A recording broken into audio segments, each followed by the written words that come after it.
नमस्कार विद्यार्थी मित्रांनो. Hello friends. Today we are going to understand activity number 2.3.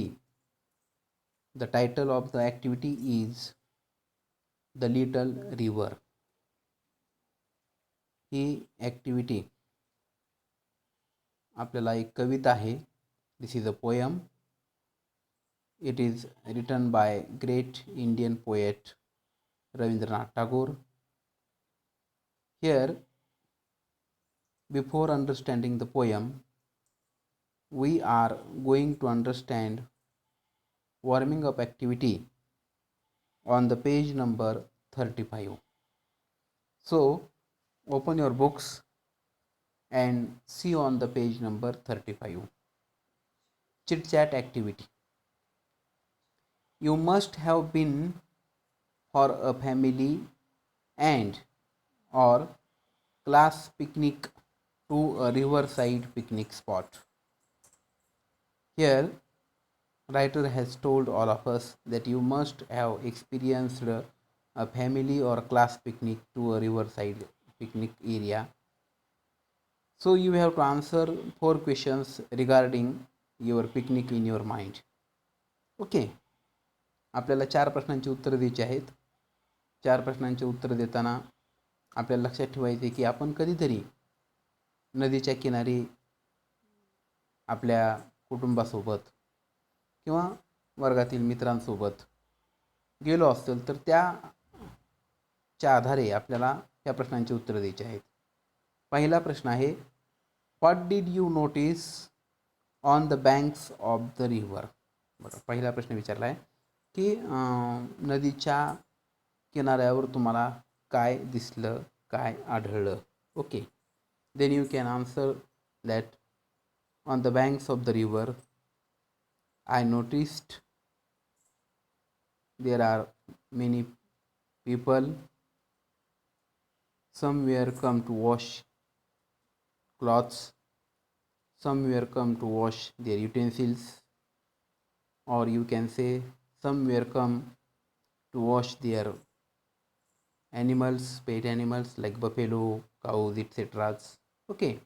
Or you can say that many other people come to enjoy of swimming, etc. Okay. In this way you can say that you have noticed such things on the banks of river. Okay.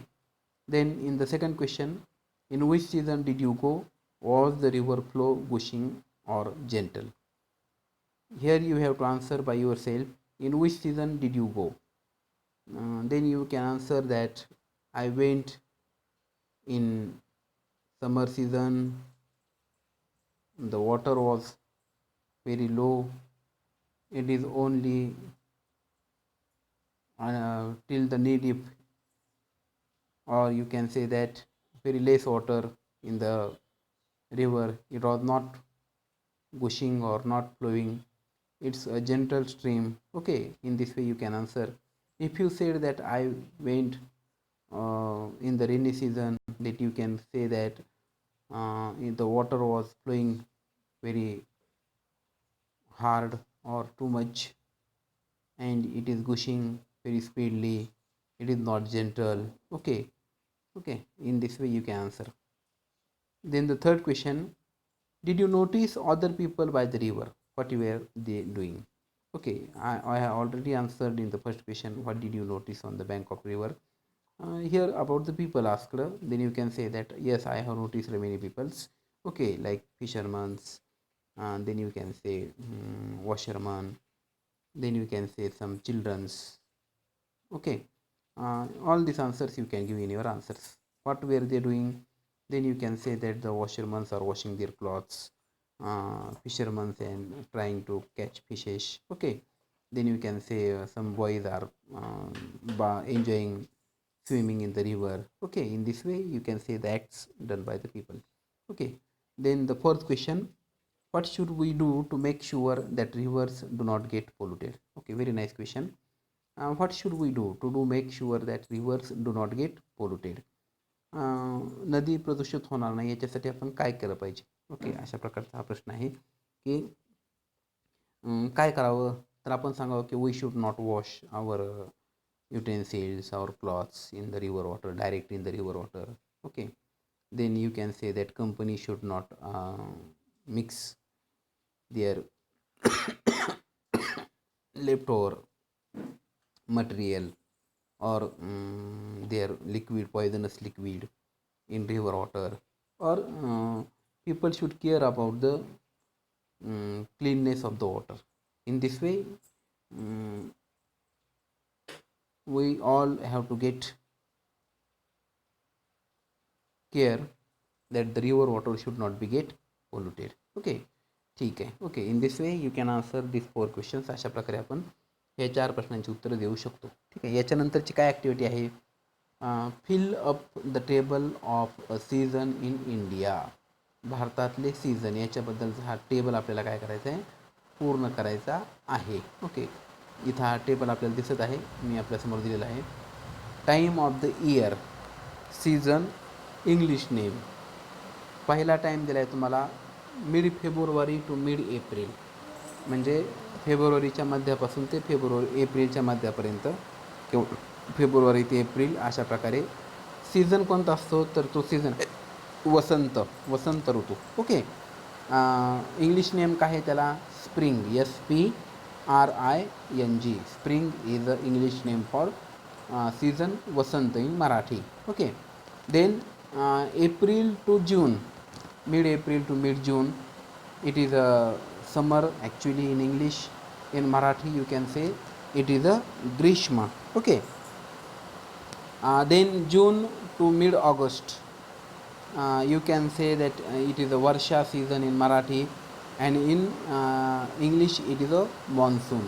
Okay, then mid August to mid October, then you have to tell that the August ते ऑक्टोबरपर्यंत आपल्याकडे शरद ऋतू असतो, SHARAD, Sharad, आणि त्यालाच इंग्लिशमध्ये म्हणलं आहे ऑटम.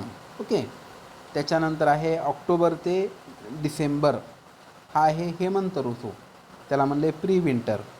आणि शेवटचा आहे डिसेंबर ते फेब्रुवारी, हा आहे शिशिर ऋतू, SHIR. ओके, शिशिर, SHIR, शिशिर म्हणजेच विंटर, हिवाळा. ठीक आहे, अशा प्रकारचे हे नाव आहेत. त्याच्यानंतर खालची ॲक्टिव्हिटी आहे match the weather with the season. आपल्याला काही जोड्या लावायच्या आहेत सीझन्स, उदाहरणार्थ winter, monsoon, spring, pre winter, summer, autumn. These are the names. You have to match with the climate related with that season. So I am going to tell the answer, just keep it mind. The first is winter. How is the winter? Winter is cold, D. Okay, monsoon. How is the monsoon? Monsoon is rainy, F. Spring. How is the spring? It is a pleasant. Okay, you can say that spring is very pleasant. Okay, then that is a pre-winter. Pre-winter, it is a windy. Okay, pre-winter is a windy season. Then summer is extremely hot. Okay, and then autumn is cool. Okay, in this way you can tell your answers to this question. Okay, now come to the next activity, very useful activity for the students of 8th, 9th and 10th. Okay, all students have useful activity, or this chapter is regarding for every class. On the page number 36 पानावर या बघा. Poet make the poems musical and different from prose by using many poetic devices. Okay, पहिलं वाक्य आपल्याला सांगितले की poet काय करतो रे, तर आपल्या कवितेला एक प्रकारे म्युझिकल, संगीतमय, आणि डिफरंट फ्रॉम प्रोज, पाठापेक्षा, गद्यापेक्षा वेगळं बनवतो. कसं? वेगवेगळे पोएटिक डिव्हाइस वापरून. पोएटिक डिव्हाइस म्हणजे वेगवेगळे कवितेचे अलंकार, किंवा आपण त्याला म्हणू की कवितेतले डिव्हाइस. ओके, वेगवेगळ्या टॅक्ट वापरून, वेगवेगळ्या पद्धती वापरून कवितेला तो काय करतो, खूप चांगलं बनवतो. One of them is using words that begin with the same sound in the same line. त्याच्यापैकी एक काय आहे की असे शब्द वापरणं ज्यांची सुरुवात समान अक्षराने होते, सेम आवाज, समान आवाजाने होते, सेम साऊंड. ओके. मग इथं उदाहरण तुम्हाला दिले, ब्युटिफुल बर्ड्स.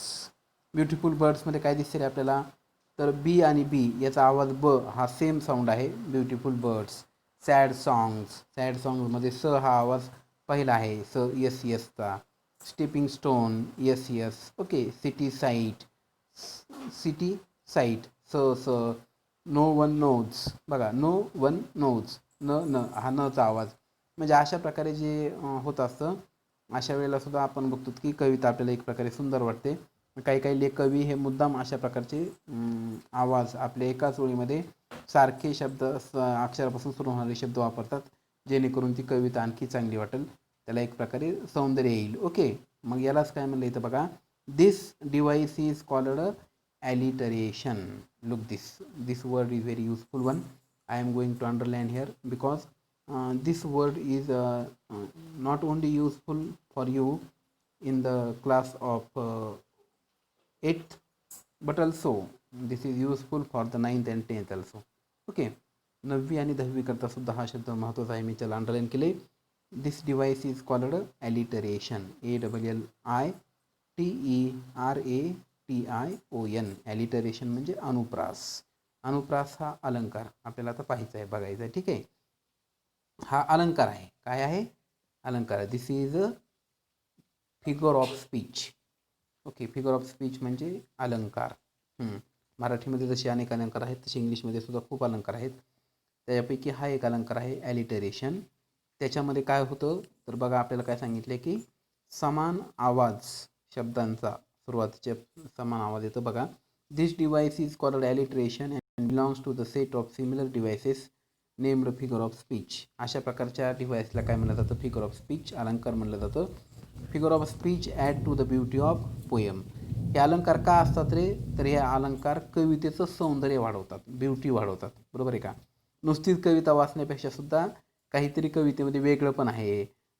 शब्दांची सुरुवात समान अक्षराने झाली आहे, किंवा एकाच वाक्यामध्ये दोन विरोधी शब्द वापरलेले आहेत, विरुद्धार्थी. एकाच वाक्यामध्ये समानार्थी शब्द वापरलेले आहेत. किंवा मग तुम्ही सांगू शकता की वेगवेगळ्या प्रकारे इथं काय केले, त्या कवितेला चांगलं बनवलेलं आहे. अशा प्रकारे आपण पाहू शकतो. ठीक आहे. हां. This device is called alliteration and belongs to the set similar devices named figure of speech. Figure of speech add to the beauty of poem.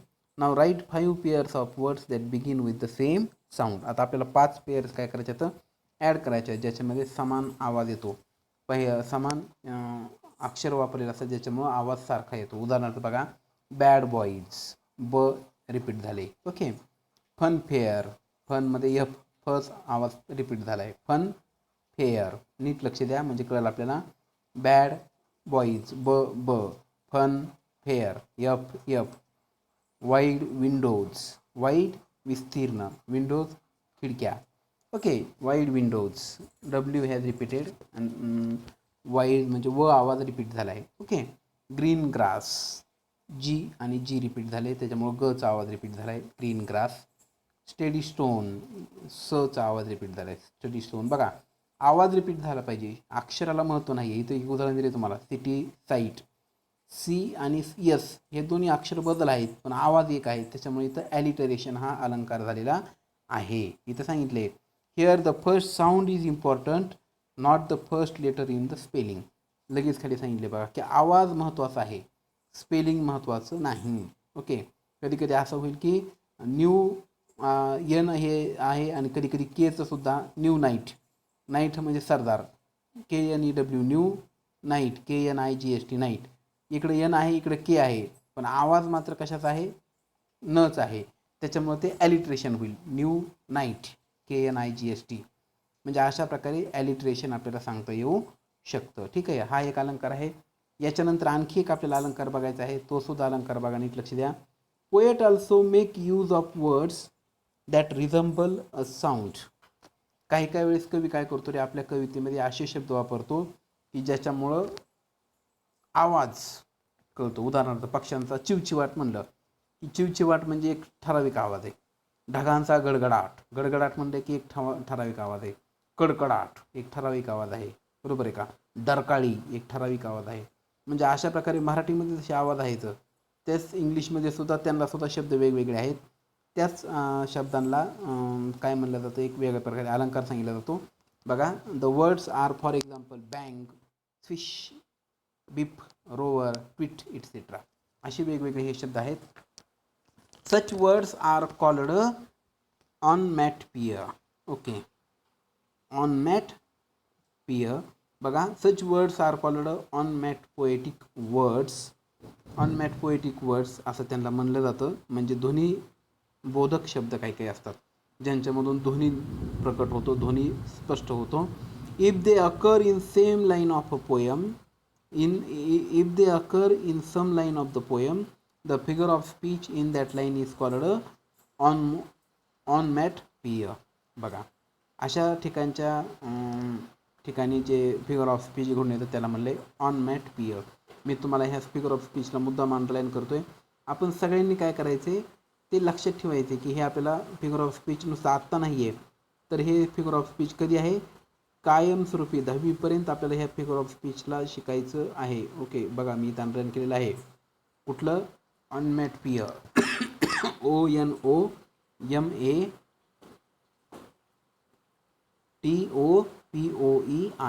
ऑनमॅटोपोइया ध्वनीबोधक शब्द असतात, ध्वनीसारखे शब्द असतात. हे सुद्धा एक फिगर ऑफ स्पीच आहे. असे काही उदाहरणं आपल्याला सांगता येतात. बँक, ओके, बँक हा आवाज आहे. ओके, त्याच्यानंतर फिश, बीप, बीप आपण म्हणतो ना, ओके, बीप, रोवर, ट्विट, बूम, बूमसुद्धा काय आवाज आहे. झूम, अशा प्रकारचे वेगवेगळे आवाज आहेत.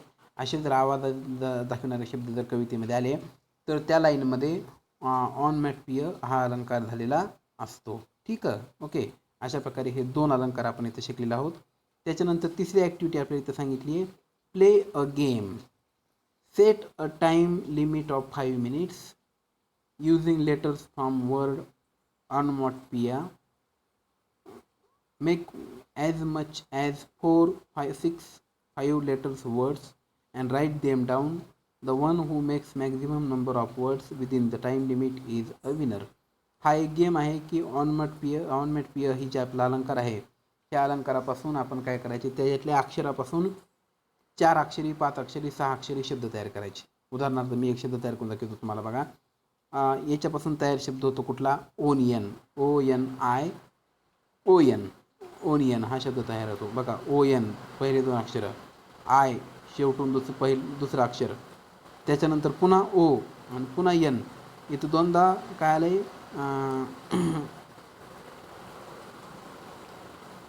सॉरी, ओनियन होऊ शकत नाही कारण की डबल एन आपल्याला दिसत नाही आहे. ठीक आहे, ओके. ओनियन आपण कॅन्सल करू, पण आपण दुसरा शब्द घेऊ शकतो. समजा टोमॅटो. बघा, TOMATO, टोमॅटो. ओके, इथं पण टी डबल नाही आहे पण तरी आपण तो शब्द तयार करू शकतो. त्याच्यानंतर आहे बघा, पेशंट, PATIENT. अशा प्रकारचा शब्द आपल्याकडे तयार होऊ शकतो. ठीक आहे. मोटो, MOTO, मोटो हा शब्द तयार होऊ शकतो. नोट, NOTE, नोट हा शब्द तयार होऊ शकतो. त्याच्यानंतर मग पुन्हा ऑन टू, पोयम. बघा, पोएट असे शब्द तयार होतात. Poet, POET, poem, POEM. Okay, the one who makes maximum number, ज्याला जास्तीत जास्त करता येतील तो अशा प्रकारे ही जिंकू शकतो ह्याच्यामध्ये, ह्या गेममध्ये. ठीक आहे, अशा प्रकारची ॲक्टिव्हिटी आहे.